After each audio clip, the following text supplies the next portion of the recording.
Everybody, welcome to our third session. We're excited to have Travis here this morning. As always, please make sure to use the comment box. We'll be monitoring that throughout the session. And I'm going to turn it over to Travis so my 2-year-old stops talking. Wonderful. Thank you, Sarah. Trust me, it's I think everybody by this point, it's a couple years through a pandemic, we're all used to that. So it's totally fine. Typically, I think the first 6 months to a year, I had my newborn rocking her when she was born in 2020 on Zoom calls with the president of the university. So it's always fun. So thank you all for having me again this year. I'm so excited to talk about fundraising, donor development. This is something I'm very passionate about, and I've been in the field for going on 14 years, I think, which is incredible to think about, but the years go by fast. I've always had some great questions and everything. So currently my role right now, I work for the Central Indiana Community Foundation. I am the Director of Development and Gift Planning for CICF. And something that's really exciting is that we are kind of into a new era, ushering a new era of community foundations. And a lot of community foundations are really focusing on community leadership work and starting to do some active fundraising themselves for their mission, which is a kind of a unique thing for a lot of community foundations nowadays. And so what we focus on heavily at CICF is working on making Central Indiana a more equitable place to live, no matter race, place, or identity. So we have a lot of really neat programs that we're creating and putting out there. We have equity partners, we have multiple things that we're focused on. So I was hired on to come in and work on that and kind of establish the baseline of establishing a comprehensive fundraising plan to usher us into that new era of community foundations, which is really exciting. So the other half of my job focuses on the things that community foundations have done historically with gift planning, whether it's creating donor advised funds, donor designated funds, working with planned giving and actual opportunities for estates and trusts and those types of gifts. So I have a dual role, and if you all have any questions throughout the presentation, do not hesitate to let me know. Feel free to raise your hand or ask it in the chat box, or just say, Travis, shut up, I have a question, whatever works. But I'm excited to speak with you today, and you all are doing some wonderful, wonderful work in your organizations, and I hope to have some really neat questions along the way. So before I jump in, anything Margarita or Sarah that you wanna throw in? Just a reminder that at the end of the session, you'll get the recording and also a survey. If you are not getting that survey, please let me know and I will get that to you. We use that survey to build our next sessions for next 2023, but that's it. Thanks, Travis. Wonderful, thank you. I do also want to say it's great to see a lot of new faces this time. A lot of you actually I don't know, which is great. So, all right, let's share the screen. And we did a little trial, so I know it works. Okay, is everybody seeing the screen? Great. Yes. Okay, let me get this to where it needs to be. Okay, well, so ideally today, I don't know what everybody comes in with their own idea of what they want to learn, and when it comes to fundraising, and everybody has different backgrounds. My hope today is that first you understand philanthropy and how it influences your organization's fundraising. So one thing that I am very passionate about, and I try to steward very much so, is having that baseline of understanding what philanthropy means to not only myself, but to my organization and to my constituents and to my donors, right? So if you're an organization that doesn't quite understand where you fit into that role, maybe that's a great start for you. So hopefully today you'll start to learn a little bit, understand philanthropy at a different level, and start to infuse that inside your fundraising operations. And what that means basically is, and we're going to talk more about it, but is the idea of understanding donor first, being donor centric, understanding their giving behaviors, why they make the decisions that they do. I also want to hope that you have an understanding of the importance of fundraising operations and where the dollars come from, right? So understanding what your annual fund is doing. Do you have an annual fund? How are you prospecting for major gifts? Do you understand how to work your way into a campaign? Are you ready for a campaign? And are you so sophisticated that now you're ready for some planned giving opportunities and getting into that arena? So it's a very general outline to give you an idea of what that looks like, but hopefully you understand where dollars come from and how you can start to seek those out. And then lastly, just introducing a donor-centered culture, understanding that it's not about you or your organization many times, it's about the donor. What are their interests and what do they want to accomplish? So, oh yeah, sorry, I just saw that. I was just looking at the chat and I saw Sarah's thing. So, all right, so let's get started. Maybe. There we go.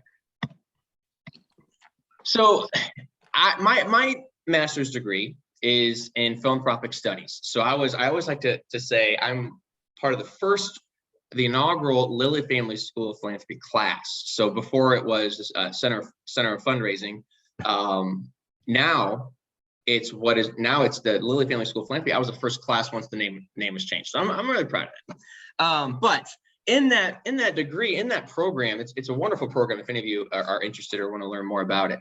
But they understand philanthropy as this premise of voluntary action for the public good. And I love that because a lot of people think, they focus on that love of mankind, the Webster's Dictionary. I mean, when I was going through Pulse back in the day, when I was interning with the Community Foundation in Noble County, it was very much, understanding time, talent, and treasure and how that fit into love of mankind. And there's a lot of different definitions out there for what philanthropy is. So, but I love time, talent, and treasure. It is absolutely correct because that's what you want out of your donors and your volunteers, your board members, and yourselves as staff members. But voluntary action for the public good, I feel, really sums that up, right? Everything you do, you are voluntarily acting as your development director, or as a CEO or an executive director or whatever, or a board member for that matter, if you have some board members on here. So, but everything you do is a voluntary action. Your donors are voluntarily giving their time, their talent, and treasure. And ideally, if you're a donor-centered culture, you're doing it for the public good, right? Donors many times have some more self-centered reasons for giving, or maybe it's financial and it's purely for tax reasons, and that's totally fine. But ideally, you're doing it for the public good. So that is how I look at my operation with fundraising, and every decision that I make is with that definition in mind. And I look at it as a tradition, right? Philanthropy is a tradition. It goes back to the 16th century and understanding what gift relationships are. That's stuff that I studied, and I'm not going to bore you with that, but looking at it as a tradition, not just a sector in which you work. We are privileged to work in this sector, right? Because we're here to pick up the pieces when maybe the for-profit industries or the government can't do it. We're here to fix that. We're here to fill that gap. So ultimately, I like to say, and this is from, so the book that I'm getting these from, just so you know, is Understanding Philanthropy by Peyton and Moody. And it's Robert Peyton and Michael Moody. And there's a quote in there that says, philanthropy exists because of two truths about the human condition, that things often go wrong and things could always be better, right? When it comes to fundraising, we understand things can go wrong. And when things go wrong, a lot of times that's an immediate response. We need to find money quickly, whether it's storms or some sort of disaster relief, whether it's fighting hunger. Things can go wrong and things can always get better. And we're here to help bridge that gap. And fundraising is truly the lifeline of making that happen. So I always like to say, understand donor behaviors and motivations for their giving. If you don't understand why people want to make a gift in your communities to your organization, then you're doing a little bit of a disservice. It's important to really focus in on that relationship. You might have this immediate need. You might say, we need $2,000 by next week. That's great. And that's urgent. But how do we work with our donors and understand who do we go to? Right? Who are the people that we can trust to go to get that $2,000 by next week? Because we've built that relationship. Because we know that they give for these reasons. And we have that relationship established and we've stewarded it correctly. So it's important to understand, this is another quote that I absolutely love, and I use this almost on a monthly basis. It's philanthropy has been learned by experience, by a precept or maxim taught by one's parents, by imitation or example, right? So we have to understand our donor behaviors. Well, how did they learn philanthropy? right? Was it from their parents? Was it from a mentor? Was it from their church? What motivates them to give? And that, by understanding that, you will have a more successful career in fundraising, even with your annual funds, because you are communicating with them on a level that they understand. So make sure that you think about that. So again, religious motivations. Are they a grateful patient? If you're on this presentation and you work in the medical arena, you understand grateful patients, right? Maybe you work in nursing homes, and you're working with families who had a great experience, with their parent or loved one being there before they had passed away. So it's important to understand where those donors come from, because not everybody's it has the luxury of being an alum, right, and working for a university or something.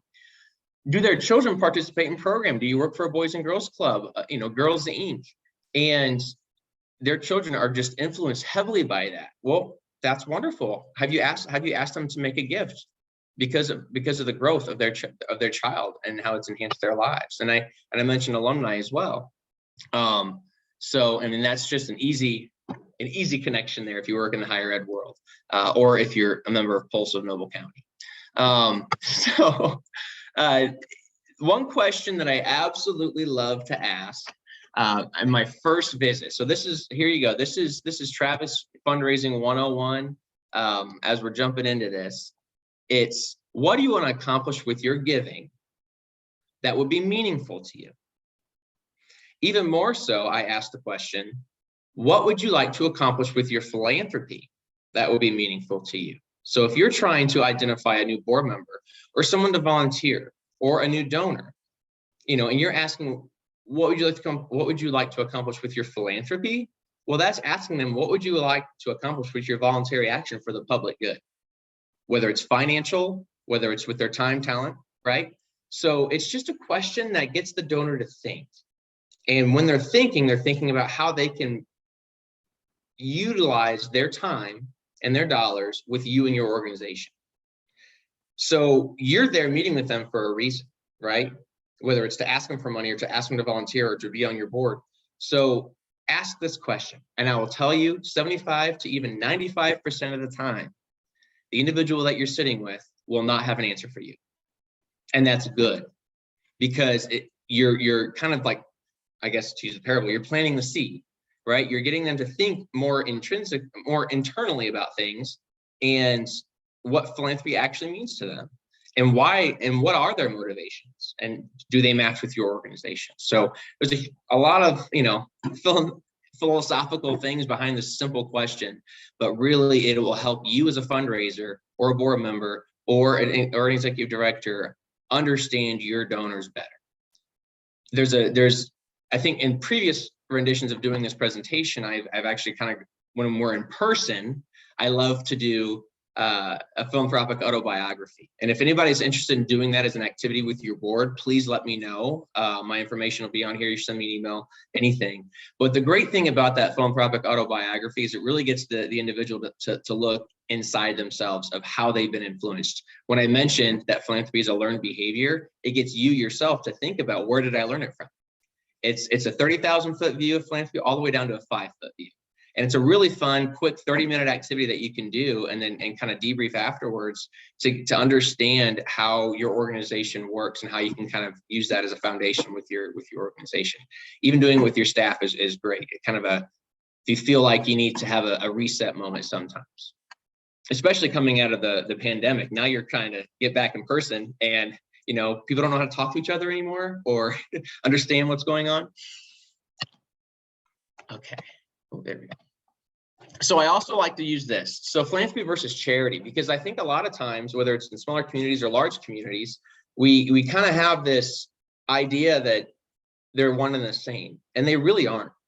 And I've had debates over this for years with people, friends, family, whatever. And charity, it's a moral action in response to the human problematic. And that is what Peyton and Moody would define it as, right? And I keep referencing them, but they're truly like the gods of the philanthropic studies. So they're really, I like to use them a lot, but it's a moral action, right? We learn that in whether you're very active in your church, right? And you have a very religious background, you learn about charity, faith, hope, and charity, right? I mean, that's one of those things. So one thing to be aware of though with charity is that it can create dependency, right? I see Angie shaking her head. Absolutely. She understands. Yeah. And I mean, it's one of those things where, okay, we exist as a nonprofit to help relieve the human problematic, right? To relieve suffering. But in creating dependency, are we relieving suffering? Maybe not, right? Looking at your organizations. If your fundraising operation is so incredibly reliant on grant funding and your budget, well, that's dependency, right? You're not becoming an individual organization. Are you really moving forward, or you're holding yourself back? So understand dependency. And then philanthropy, right, is something a little bit different. It's understanding, it's simple parable, but you give a man a fish, you feed him for a day. You teach a man to fish, you feed him for a lifetime, right? You're trying to push for systemic change. You're trying to make a true impact throughout your organization and into your mission. So for us, and I'll use us as an example at CICF, in 2018, we realized, or I can't say we, I wasn't there, but Brian and our board, Brian Payne, they just knew we are a community foundation. Our job is to be here and represent and be a catalyst for change and to represent our community. Well, we understand that Central Indiana is an equitable community, right? There are systems that need to be disrupted when it comes to systemic racism, right? There are things that we have to accomplish, and we want to be part of that fight. So we changed our mission to do that. We understand we're not going to create dependency by just continuing to give money out. We're going to raise money and be part of community leadership and be at the forefront of creating an equitable society. So that's pushing for systemic change. And each one of you have that opportunity within your organizations to do that. And that's why you exist, is your mission ultimately is trying to solve a problem within your communities, right? So, and to provide change for a lot of people. So understanding this difference, and even when it comes to your fundraising operation, I think is very important. You can have both 100%. I think there's a point where you can absolutely give, whether you're a food bank and you're giving food out and doing things along those lines. That's absolutely part of your mission. There's nothing wrong with that. Understanding that your philanthropic goal, your mission is to create change, right? And to change the generations that rely on that, right? Or in Habitat, there might be specific things, or whether it's if you're with the Humane Society, same thing, right? You want to push change. You don't want to say, okay, well, I don't want my dog anymore, but I know Humane Society is going to take it. Well, how do we change our owners' minds, right? To understand the importance of being a dog owner or a cat owner and just being humane to animals in general. Just think about that. So, well, somehow, there we go. So some critical factors for a philanthropy-friendly environment. Man, that's a tongue twister. I need to think about that one again.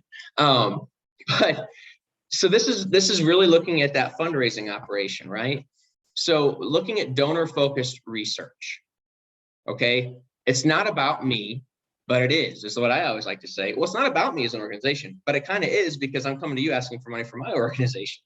So, but understand, when I say donor-focused research, that is everything that I talked about before. What are the motivations of our donors? Why do they want to give? Looking internally as an organization, okay, how do we look more outward rather than inward? And if we are so very reactive to our fundraising approach, how are we proactive to our fundraising approach? How are we prospecting for our donors? How are we stewarding our donors? How do we make it all about them, right? Because when you do that, you're going to create change in just the way that you're engaging with your donors, but how they're advocating, engaging for your organization in the long run. Having targeted cases, constituents, and methods. Those are obviously very, I guess, industry terms. But understanding that when I say that is looking at all of your processes within your organization, right? Whether it's even your bylaws, how your board operates. And when I say constituents, that's your volunteers, your board members, everyone in the community. How are we going about accomplishing our mission? Is it philanthropy friendly? Is it focused on our donors? Is it focused on our communities? Strategic and integrated communications and marketing, literally your messaging. Is your messaging all about you? Or is it about, this is our mission, this is how you can help us, right? Look at the vernacular that you're using. Think about that. And I'm not going to get super into it, but it's an opportunity to think about how you can tell your story. So being donor focused, right? And being philanthropy friendly, what stories are you telling in your communications? Are they focused on someone that's received your services, right? Are they focused on a board member who has done such a great job highlighting that, highlighting some awesome things happening in the community and how you can be part of that?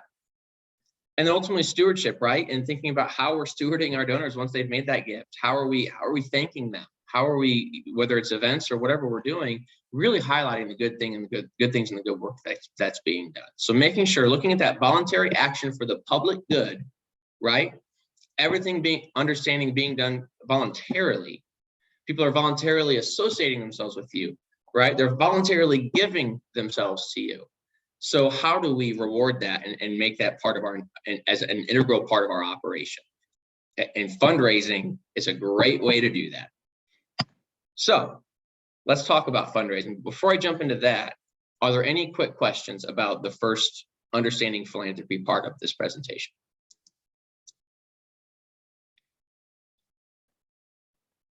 Okay, wonderful. Well, let's get rolling. So what is fundraising? Have you thought about what your experience has been, right? The good, the bad, and the not so pretty, but has room for potential. We think about an annual fund solicitation that went out that just had zero response. You know, maybe we had a negative response to something that we had done. Oh, I see something in the chat here. What do we got? Oh, yes, the name of the book, it's Understanding Philanthropy by Michael Moody and Robert Payton. I wrote it in the chat. There you go. My copy's actually been put through the ringer. My dog ate the cover, and you know, I have a lot of things happening to it, but I refuse to get rid of it. So anyway, so think about what your experience has been, and you know, maybe at the end of this presentation, when we open up for questions, or maybe even offline, you know, email or a phone call or something, we can talk about maybe some bad experiences, some really good experiences that worked out. Have you taken an inventory, right? At this point, have you thought about what does fundraising look like for my organization?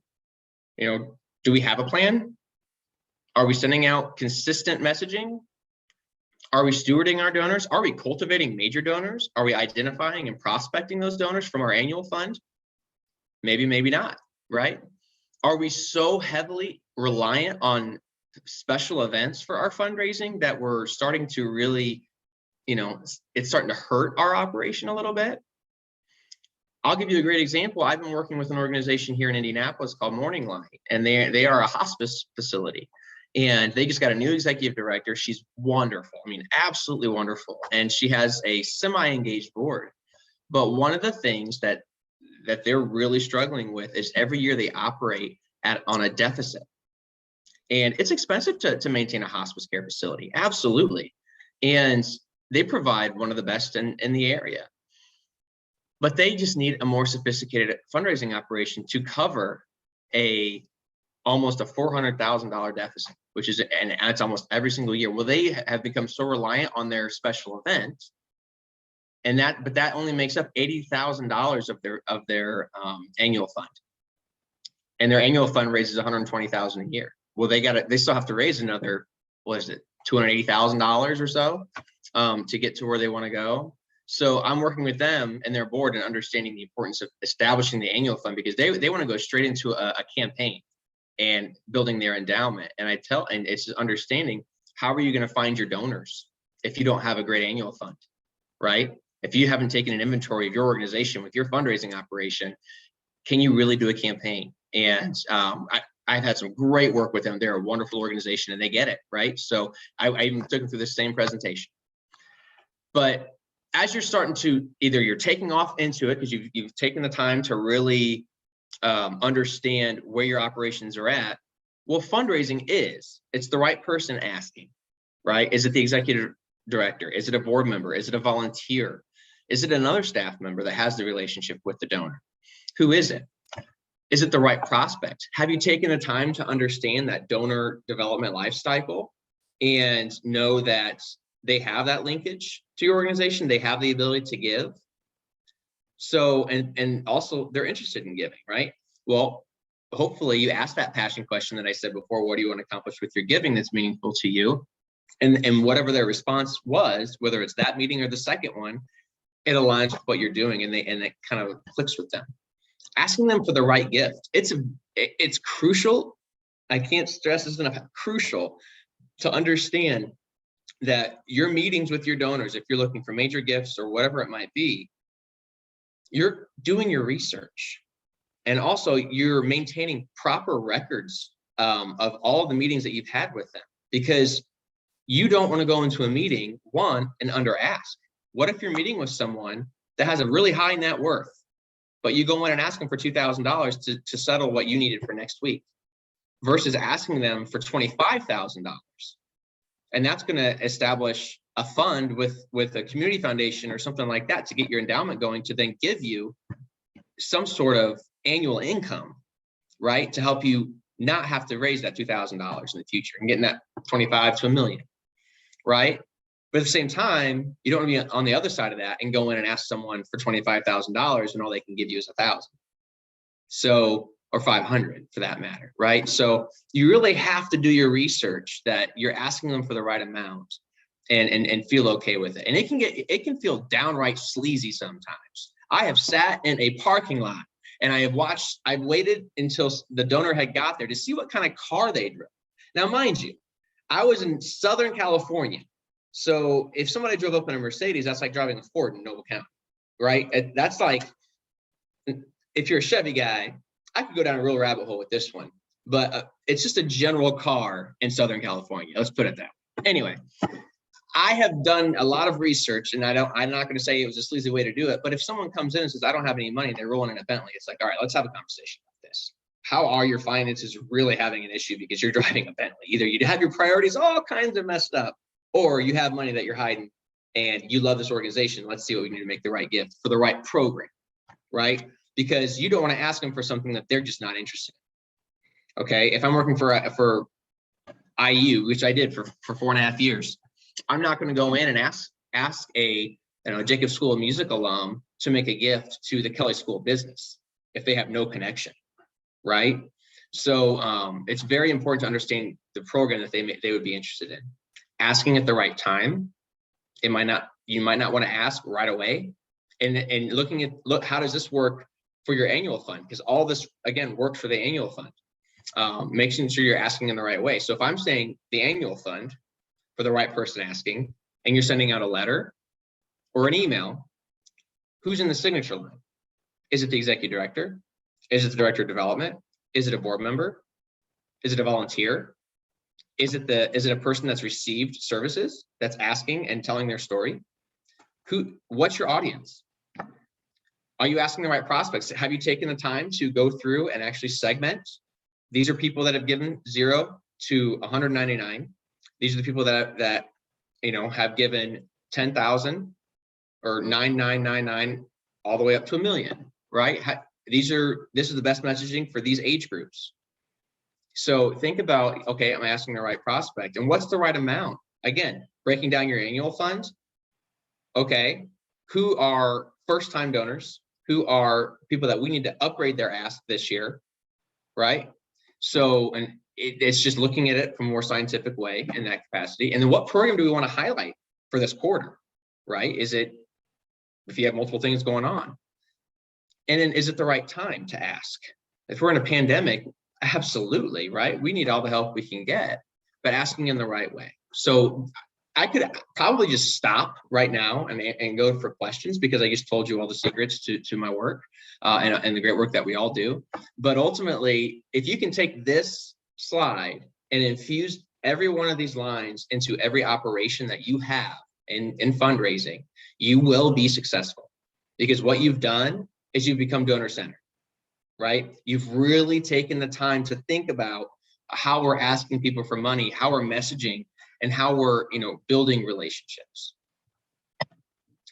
So just a quick understanding for this. I mean, this is important to understand, very much so. If you don't follow this, you should.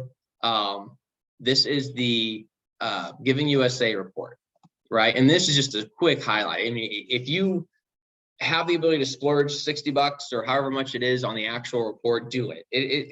When they put this out every year, Giving USA in partnership with the Fundraising School and the Lilly Family School of Philanthropy, it just gives you the idea. It just gives you a comfort in knowing that some things don't change. They do in some ways, but they don't. And when I say that, look at the 69% of giving.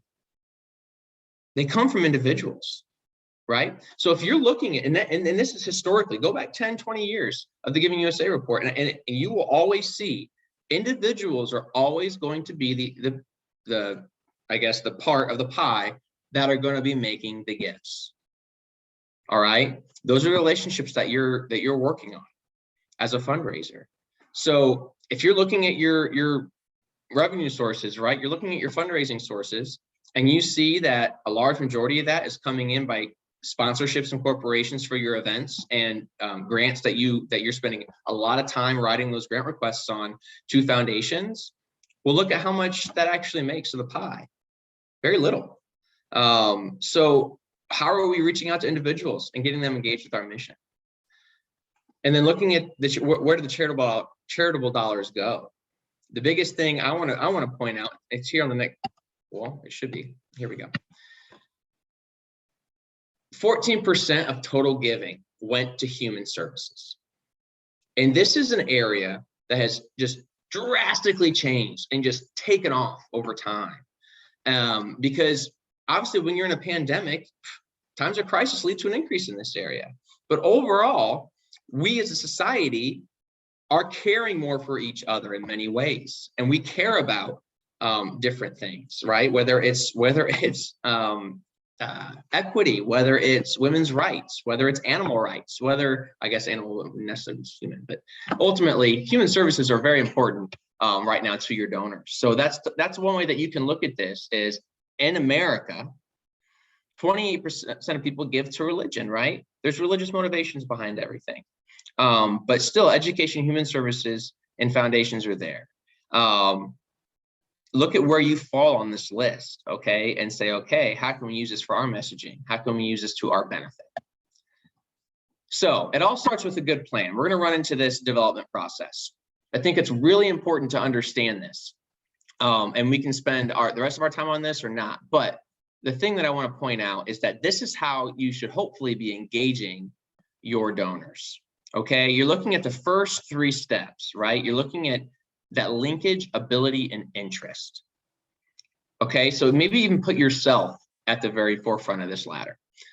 You're a prospect, all right? How are we as an organization, and we'll talk about this, how are we gonna prospect for new prospects, like, right? And then once we get them in the door, or once we've had that meeting with them, how do we get them to make their first gift? In what ways are we gonna do that? Well, when we make the ask, we need to make sure they have a linkage to our organization. So when we've prospected this donor, are they a friend or colleague of a board member? Are they a grateful patient, right? Looking at those, understanding your donors, where do they fall on that spectrum? And if you're an organization that obviously doesn't have a natural constituency that you can pull from, a natural donor pool, you have to get creative in finding those prospects and work just a little bit harder. So think about, in your mind, for your organization, what does the perfect donor look like? What does that perfect donor look like? And are they in our community? How do we find them? And then a lot of times, and that's like the Holy Grail, but a lot of times you're gonna have donors come in that you had no idea either have money or had any interest in your organization, right? And the best is when you're an organization that gets a bequest or an estate gift after somebody passed away, and it's like $5 million to your organization, and you're like, what? And those are the wonderful surprises. But that's just it shows the great work that you're doing. So understand the linkage to your organization. Have they given to organizations similar to yours in the past, right? Are they connected to you in some way? Do they have the ability to give, right? Are you asking the right questions? And this could be an entire different workshop on how to solicit major gifts, right? How to talk to donors individually and ask the right questions to get the information you need. But linkage, ability, and interest, do they have the ability to make a gift to your organization? And are they interested? The one thing I really, really, really want to get out of your heads, and this, I don't know if this sounds bad or not, but don't ever go into being a professional fundraiser thinking that if everybody gave $1, we would reach our goal. Because I'll tell you right now, not everybody's going to give $1, and not everybody cares about the dogs and animals and your mission, right? Or whatever's going on. They all have their own motivations for giving. It's your job to find out what that is. Are they interested in making a gift to your organization? So rather than wasting money on just sending out a mass annual solicitation to everybody in our community, make sure it's targeted, right? And that you're really, really maximizing the use of your dollars, because your dollars are many times donor dollars, and moving on. So that interest needs to be there and understanding all that. So now this dotted line comes into play. They've made their gift because, you've seen the interest that's there. You've made them a repeat donor because you've either asked them within that, second quarter of that year for something different, or it's just the next year annual solicitation and they got it and they made a gift. Now they're a repeat, right? To get from donor to repeat donor, what's the plan? Do you have a stewardship plan in between there? I hope so, right? Have you broken it down to, this is the number of people that are first-time donors, first time they've ever made a gift to us, and we are going to steward them and solicit them differently in the next 6 months than we are the rest of our donors, right? I have a first-time donor kind of mentality, and I even had a packet with a previous organization that I created that showed, you're a new donor. This is what your journey is going to look like with us, and I really hope you can join us along the way. So think about that. If they're a repeat donor, now you're thinking, okay, now I want to get them to give more. How do I do that? Right? You're doing your research. You're saying, okay, Joe Smith has given 10 years consecutively at $10. Well, that's wonderful. That shows commitment, right? They're there. We want them to give $25. Okay. Again, I'm requiring you to keep good records, to make sure you have some sort of database system, whether it's Excel or all the way out to Blackbaud, and understanding your research is there. Your relationship is visual. You can see it on a screen, and you know how much to ask them for at that point. And then you're working their way up to a special gift. So when they've made their way past the dotted line into this area, you're looking at linkage, involvement, and advocacy. Okay, it changes at that point because they're bought in, right? They're all in, boom, at first. They've made their gift, they've given again. Now they might be board members or they might be volunteers. Who knows? Travis. But, yes. Angie has a question in the chat box. Sorry. No, it's okay. She's wondering, what are some good things to include in the packet for a financial partner? When you say financial partner, is that a sponsor or a donor? Is it corporate? No, so we're working with a group right now, and we're talking about moving away from language that separates donor into a different category of partner. Mm-hmm. So any donor becoming a financial partner with you, mm-hmm. bringing a language in that makes them feel more included in more than just, here's my money. Mm-hmm. When I say I'm trying to change my language to financial partner to remember to include them in more things like the advocacy, but mm-hmm. we're also working on our stewardship a lot right now and trying mm-hmm. to figure out better ways. So if I'm going to give somebody a packet at the outset, mm-hmm. they're a new financial partner, what are some things that would be good to include in that packet, no matter who they are? Mm-hmm. Yeah, and you. So this is someone first time you've ever met them, right? Here you go. This is our organization. That's a great segue into what this next slide is going to be. Actually, when I talk about what your case needs to look like and some things that they need to have for your organization, and it's going to really help when you get into that involvement and advocacy side, right?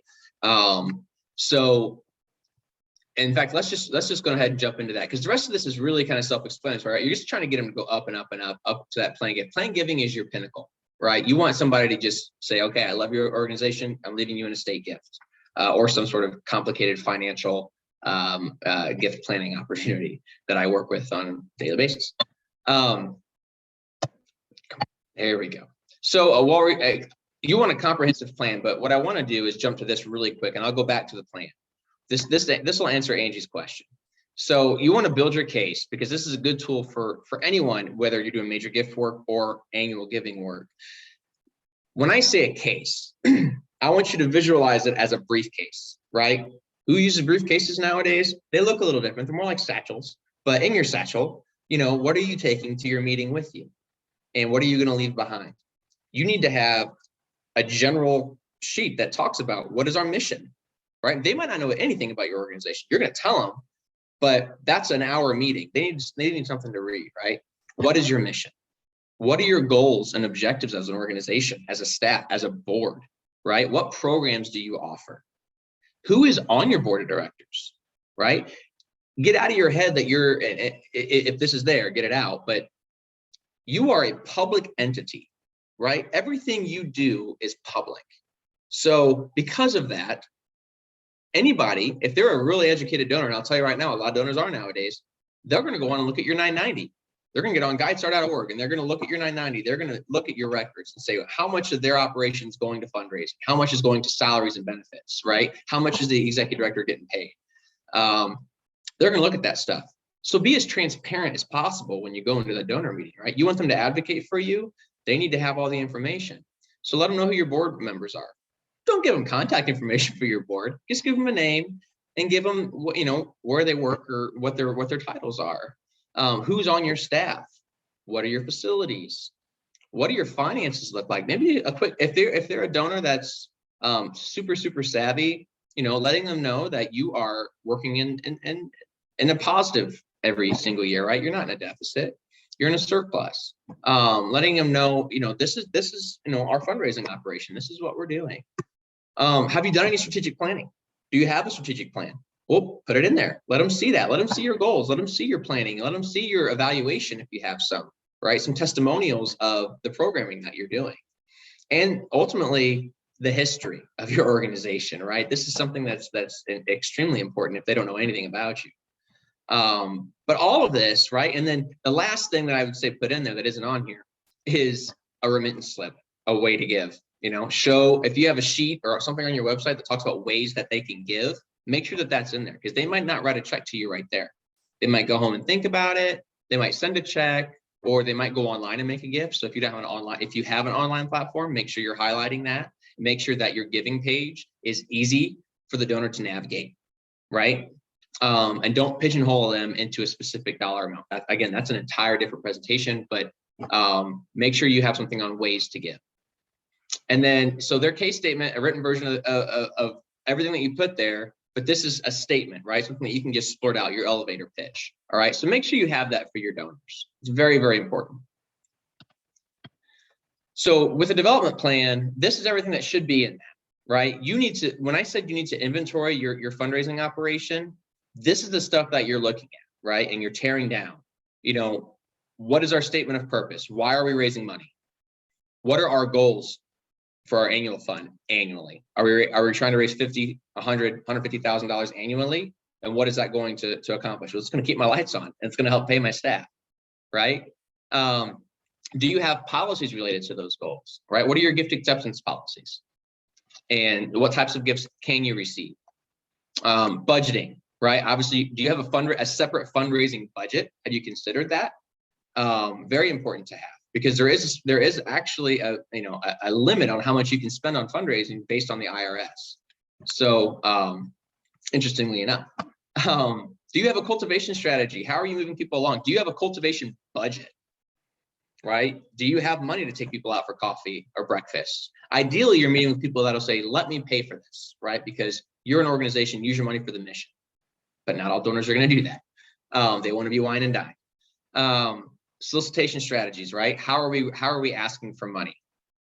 What are your time frames? Staffing and volunteers. What are your success indicators? And my biggest thing is when I say you're a philanthropy focused organization and you're looking at your vernacular, and this may just be me personally, but I don't like terms, even though they may relate to a lot of donors because of the corporate world. I don't like to use terms that relate to the corporate world because I'm not a corporation. I'm a nonprofit. I'm a organization trying to solve a problem. So when I say TPI, I say total philanthropic impact. Okay, what is our total philanthropic impact going to be? And same thing with when I ask donors that passion question, what do you want your philanthropic impact to be? I don't want donors asking me what their return on investment is going to be, because although they are investing in us, the return isn't to line their pocketbooks, right? The return is for them to make an impact. Okay, that's where impact investing even comes from. If you guys are interested in that, right?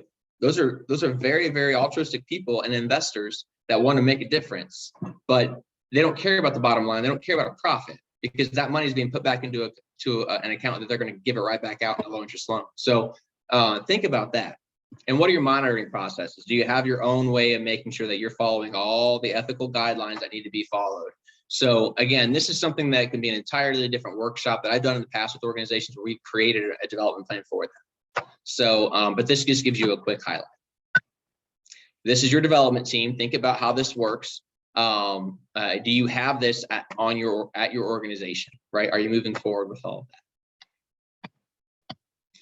So fundraising pyramid, and I'll blow through these because I think you've all seen something similar to this, hopefully, but 80% of your dollars are coming from 20% of your donors, right?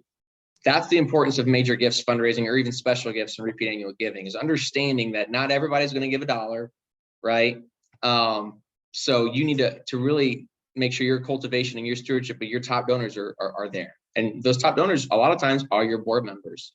And if your board members aren't donors, let's have a conversation offline.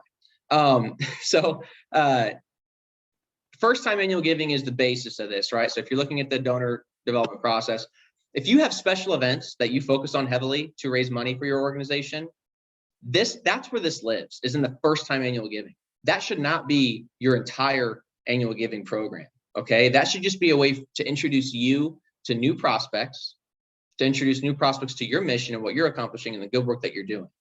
Okay, and it's a way to engage them, engage your board with them. But it's not your only operation. You shouldn't be spending thousands of dollars to put on a gala when that thousands of dollars could be going towards putting a really, really good annual giving program in, and all that stuff can be sent out in a report or individually, right? Think about what's the purpose of these events that we're doing. Are we spending a lot of money to do it? And are we getting a good return on it? And what is our outcome?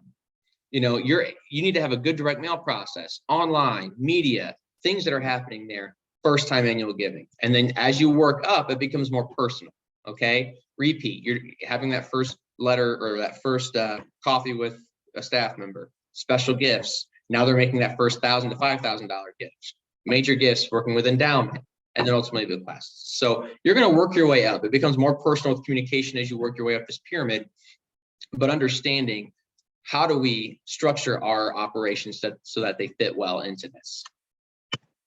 And then this just kind of tells you where the money comes from, right? So if you have an annual fund, it's going to benefit ongoing programs and services. And this is the 4 legs to your stool, okay? Where does that money come from? It usually comes from their current income, right? They're not going to use stocks and mutual funds to make an annual gift like of $100, right? So that's going to be a check that they're going to write for you. If you're getting into major gifts, that's going to benefit unrestricted annual capital, so your annual fund, et cetera, programming, special projects, but that's going to come from income and maybe from assets. Maybe someone's going to make a gift of real estate, or they're going to make a gift in different ways, but understanding that. The capital campaign is when you're ready for it. That's when you're looking to build an extension or to build your endowment, right? And that's going to come from assets, whether it's stocks, whether it's real estate, whether it's business interests, whatever that looks like. And then there's plan giving. So this is where the money comes from, okay? Understand that with your donors. And then I won't spend too much time on all of this, but what I will say, I'm going to hone in on this, and I do this with organizations here and everywhere. If you don't have a solid annual giving program, your fundraising operation will likely suffer, okay? And it's important because this is your prospecting pool. for major gifts, right? This is people's introduction to your organization. So make sure you're telling your story. You have a good story to tell, all right? Find the balance between facts and give evidence of impact. Make sure that there's competence in the leadership. Larger gifts will depend on the organization's ability to carry out the mission effectively, right? So that comes from you all. Give donors confidence in your leadership. They need to be confident their dollars are going to be used the right way. So then donor sources, what is your current acquisition strategy and what's your constituent makeup? We've talked about that. You have multiple channels. I love to talk about a comprehensive annual giving, kind of an integrated approach. I'm running one right now for our organization where we're going to have a certain constituency we're sending letters to. We're going to have online, emails, social media, right? It's all going to be there. And then for our top level donors that we want to make a gift of $1,000 or more, are going to get a personal phone call, right? It's integrated. It's timed out successfully where somebody will get a letter, but if they're also online, active online, they're going to get an email that follows up that letter that says, hey, did you get this in the mail? Check this out. Make sure you have those multiple channels. You have strategies for communications and stewardship. You have the budget, and you have an operating calendar with deadlines and accountability, and you have a data management and reporting program. So the process begins, right? We want to make sure we have the critical balance with organizational needs and donor interests. And we've talked about this. This is a visual representation of that, okay? Understanding that your needs and donor interest needs, right? Your needs should never outweigh them, okay? Prospect identification. What current vehicles? What are our stakeholders? With whom do we interact? How do we prioritize their importance to the organization, right? So we want to make sure they feel important. And are they worth spending our time on a lot of times? Some relationships aren't worth developing because we know they're never going to give more than $10, but we want them to continue to give that $10, right? They're still important to our organization, but in our actual ranking, I shouldn't say ranking, but our prioritizing of our donor pools, who should we be spending the most time on? And then what are the barriers to prospect identification, right? You might not have all the fancy tools and tricks and stuff in your toolbox with wealth indicators, right? And doing wealth screenings on people and being able to see what their assets look like, what organizations they've given to, what boards do they serve on, that sort of stuff. You got to find what works for you and is within your parameters, okay? Whether it's personal meetings, friends, whatever, looking at public records, do your research. Okay, it's important to do the research. You go to real sophisticated fundraising operations, they have an entire research team that their entire job is to take one person or one couple and research everything about them. So as a fundraiser, I do it a lot myself, right? I look at LoopNet, I look at different things to see what is the average. Go to Zillow and see what is their house estimate, right? It was an estimate of how much their house is worth. Are they living in $1 million mansion or they're living in a $200,000 house? But if they're living in a $200,000 house, but they make $25,000 gifts, well, that shows where their priorities are. So it just gives you more understanding of who your donors are. Understand that there's a prospect and then there's a qualified prospect. We're talking about ability and interest, right? A prospect is someone that's come across your desk. A few names, here you go. But you have to qualify them. They have the ability to give. They have the interest in giving, right? You've met with them or you've talked to them. You've seen what's happening there. I completely changed our planned giving program at CICF to look at something very similar to this. We have our identified prospects. We have to qualify those prospects. Are they interested in making a planned gift to CICF, right? Leaving us in their estate or another very complicated way of giving. And then we have to make sure that we have documented their gift, right? And then the gift is realized. So have that moves management process of moving the donor from prospect to qualified to cultivation, solicitation, and stewardship. These are things that you need to track in your meetings, right? When you're doing it research, okay? Update their contact information if you don't have. Make sure it's in your system. What are their birthdays and anniversaries? Family relationships and connections in the community. Professional and personal milestones. Great opportunities if you see somebody in the paper to say congratulations on your promotion, right? Or something like that. What's their board involvement? Charitable gifts to either your organization or others.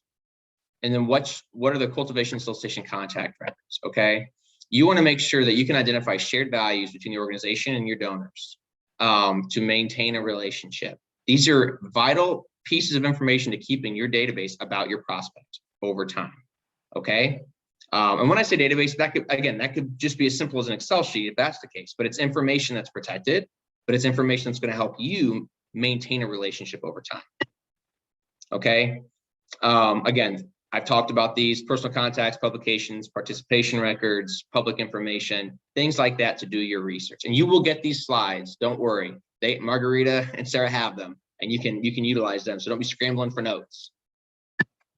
Your contact report. If you're not writing a contact report after every single meeting that you have, then you're doing your disservice to yourself and to your future self, to people that are going to come in and take over for you when you've moved on to a different organization or you've retired, right?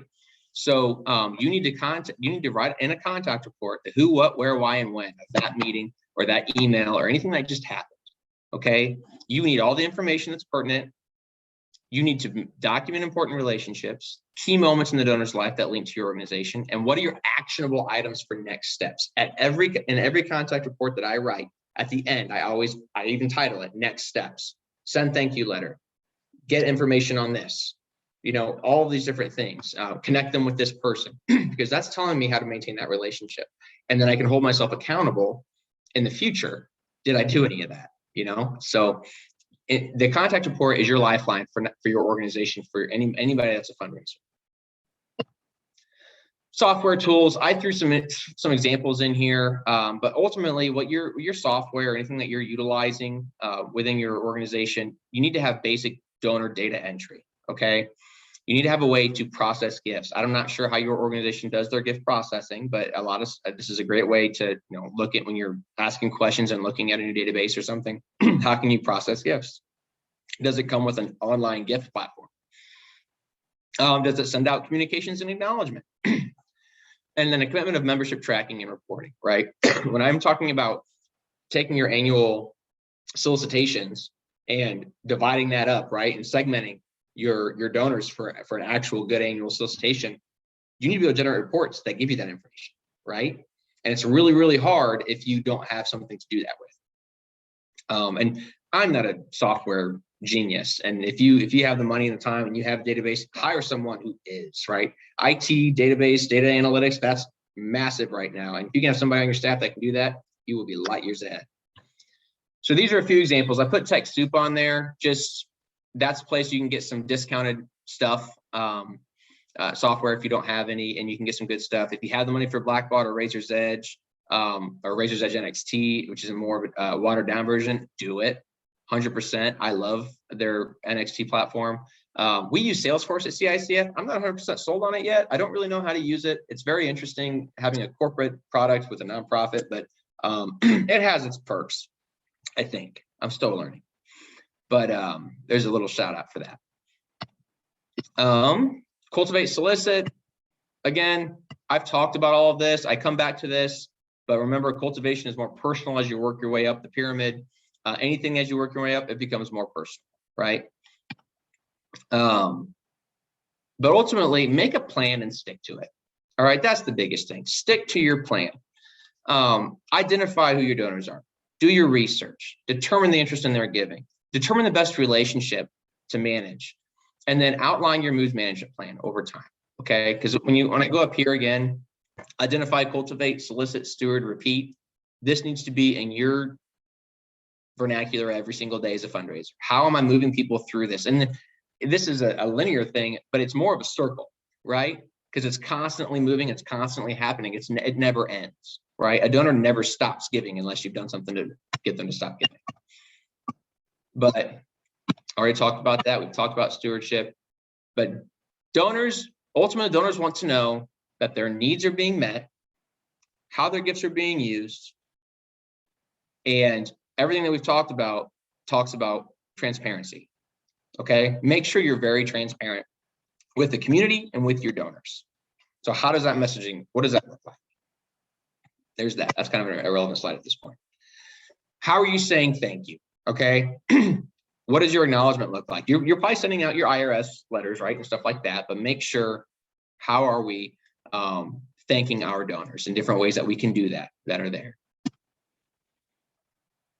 So here's the top 10 tips here at the end of this presentation. Establish that culture that's donor-centric, educate the donor, involve the donor, and let them invest, and then you invest in them. Maximize your special events as a starting point, not the end goal. Identify fundable projects, but thinking long-term sustainability, right? Charity versus philanthropy. What's that long-term sustainability that we're going to create with our philanthropic dollars? Match your prospects' passions accordingly and thank them. Okay, don't pigeonhole them into something that's important to you right now. Let them give to what's important to them. Do your research. Can't stress that enough. Say thank you, and then say thank you, and then say thank you again, right? You want them to feel very, very good about what they're doing. Be transparent. Biggest thing, and this is with any organization, anywhere you are, be open to change, okay? Look what COVID did. It's forced us to change the way that we operate and how we're raising money, because our events had to go away. So now what are we doing? So just remember, it's always about relationships. Here are the resources and any questions. Hopefully this is helpful. Does anyone have any questions for Travis?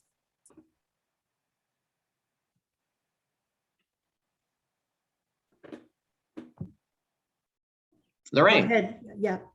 Travis, we're very little, and I don't know how to get out of the little mindset. When we start, if we get into a way of creating this, fundraising that actually continues, most of our income is from grants, Mhm. but we have to increase our income by a whole quarter of our net worth to be able to fund all of the Mhm. Governmental Right. and governing aspects of it. And I just can't get from little to next. Yeah, and that can be really hard. And so my simple answer is, you just told me your story. Okay, you just said we need this much money to get to this point, right? Mhm. This is how our revenue is coming in. So you're inventorying your fundraising operation already, Mhm. right? So if you take the time to work with your board, or even create a development committee, which I stress everybody has one, and you create that comprehensive plan just to lay it out, because ultimately it inventories it for you, right? When you're following it step by step and looking at, okay, well, we know we need this much money each year, each quarter to operate. How do we get our annual fund there?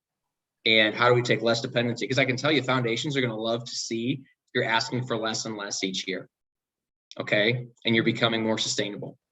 So I guess my biggest piece of advice, and this is for any organization regardless of size, all this information is very relevant to you, whether you're at the very beginning or whether you're at a more sophisticated operation. So take the time to look at that comprehensive plan, that creating the plan, work with it with your board and your staff, and say, where do we currently sit? We are stuck here, but there's probably a way that we've identified now by talking about it that we can take the first step in doing this. Okay, and remember, it's baby steps. You want to be, whether it's your first annual solicitation, you're setting aside a little bit of money for that, making it part of your next grant request and saying, we want to become more sustainable. If it's a toolkit grant or something like that, how can we utilize that for our next annual giving solicitation to make sure that we can double our money? Okay, there are some foundations out there that invest in. Do you have an endowment that you're thinking about creating? Right, that's an end goal. Okay, it's a big goal, but that's part of your goal, right? Is to just, how do we get to 25,000 to even get something started? And if that's the case with whoever's going to hold your endowment. So it lays out your priorities. So hopefully that is an answer for you. I understand it can feel super daunting for a lot of people to be able to think about, wow, that's a lot of planning, that's a lot of goals, that's a lot of everything. But being in a nonprofit isn't easy. And we all understand that. We're here because we love the organization, we love our mission. And if I know that we need to double this, and this, let's lay out that plan for our annual fund and for fundraising operations and building those relationships. I'm still overwhelmed, but thank you very much. Yeah, no problem. Absolutely. No worries at all. And I'm sure there are people that can help. It's somebody that you can rely on as well. And if you have more questions, my information's out there and we can maybe talk a little more detailed about things. Thank you so much. Mm-hmm. We will be sure to include Travis's email in the follow-up to this meeting, so that if you have any further questions, you can just reach out to Travis. And then again, Sarah and I are also available. But I thank you all for coming. Please keep in mind that we're going to send you the survey for this meeting right after, probably tomorrow. Well, maybe not Good Friday, maybe Monday. But we really need your feedback on these workshops as we are planning for 2023. Keep in mind, we have one more workshop, virtual workshop, and that's May 12th. That is grant writing with Eric Hessel. He's from Hancock Community Foundation. And then in the fall, sometime in September, we are planning an in-person, and hopefully we are able to get some speakers from IUPOI, Lilly School of Philanthropy, to come out. But does anybody have any other comments? If not, I appreciate you coming today, and thank you, Travis, for a wonderful presentation. Thank you all very much. I love doing this. If you have anything, please do not hesitate to reach out.